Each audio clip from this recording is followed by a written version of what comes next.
Hello, everyone. We are looking at rhetorical devices.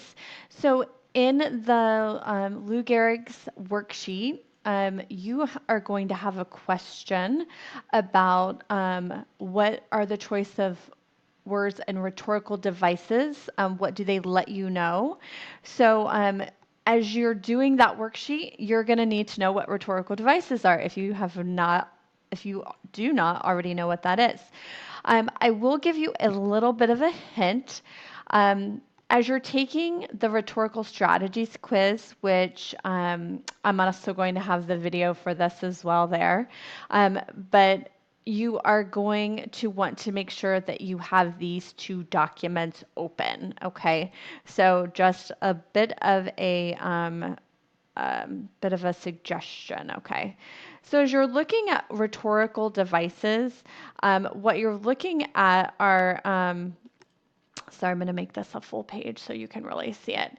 So you're looking at kind of the art of persuasion. So when we're specifically looking at rhetorical devices, basically what a rhetorical device does is it helps to for the author, it helps give kind of a persuasion to their argument, and it kind of gives you a specific style and effect of what you're trying to portray to whoever your audience is. So basically, what a rhetorical device is any stylistic device or resource of language that an author or a speaker uses to help persuade and make a desired impact on his or her audience. So some that you probably know are similes, metaphors, personification, rhetorical question. So if we're looking at a simile is basically comparing two things using like or as, correct? So if I'm looking at a simile, it's something like the dog is as fat as a cow, right? So I'm comparing two things using like or as. A metaphor is comparing two things without using like or as. So basically, I could say the dog is a pig. So basically, I'm comparing the dog to a pig, but I'm not using like or as. Personification is when you're giving human qualities to non-human things. So I could say like my desk was alive with energy. So my desk would never really have energy, but I'm saying that I'm giving my desk life, basically. And then a rhetorical question. We all know what rhetorical questions are. It's a question that you really don't need answered. So if my kids are misbehaving and I look at my son and I say, seriously, are you really going to behave that way?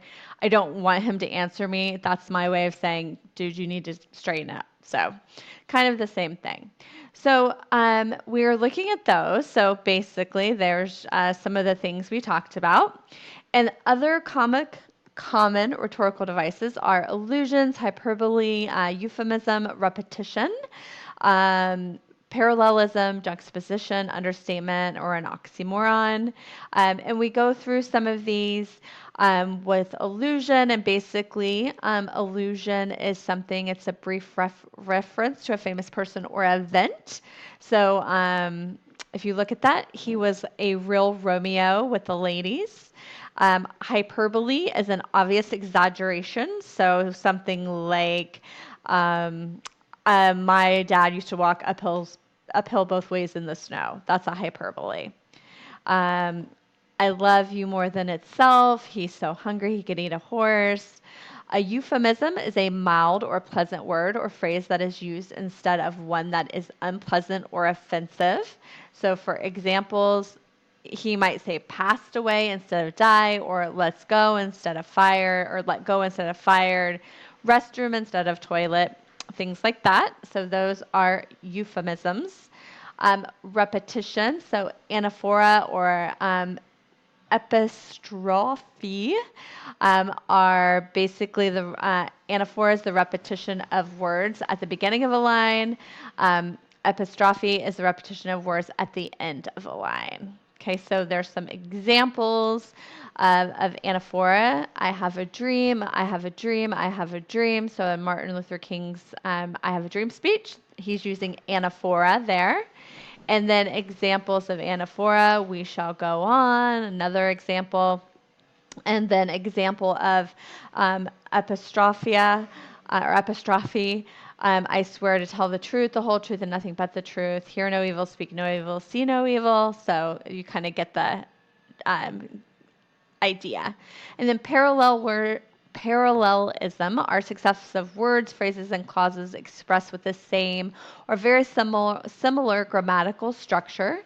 They can balance a rhythm and are most importantly emphasize to argument and or add emphasis to argument. Often occurs with anaphora and epistrophe. Sorry, I cannot pronounce that word.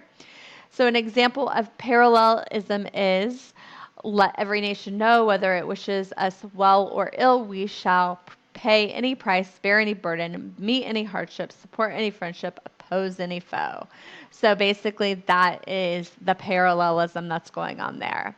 Another example and of that of the government, of the people, by the people, for the people.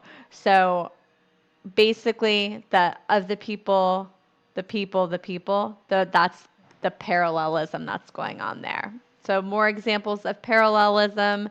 They're from Jesse Jackson. And then juxtaposition is putting two contrasting elements together that are so unlikely that the effect is surprisingly witty or even startling. Often occurs with parallelism. That one small step for man, one giant leap for mankind. Okay. Another example is they will not be judged by the color of their skin, but by the content of their character. Wealthy and poverty, guilt and grief, orange and apple, God and Satan. So again, more examples of juxtaposition. Okay. Another example of a rhetorical device is an understatement. Basically, an understatement minimizes the significance of something. So there is a novel type of warfare that brings no destruction except to life. I have to have this operation. It isn't very serious. I have this very tiny tumor on the brain. So basically, an understatement is not giving enough emphasis to really what's going on. And so some more understatement examples. And an oxymoron is the combination of two words together like jumbo shrimp, tragic comedy, open secret, things like that. Okay?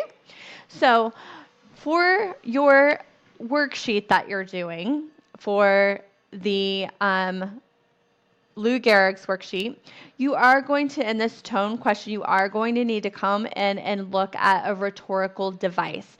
So my advice to you is to make sure that you have this page open when you're going through and looking at those.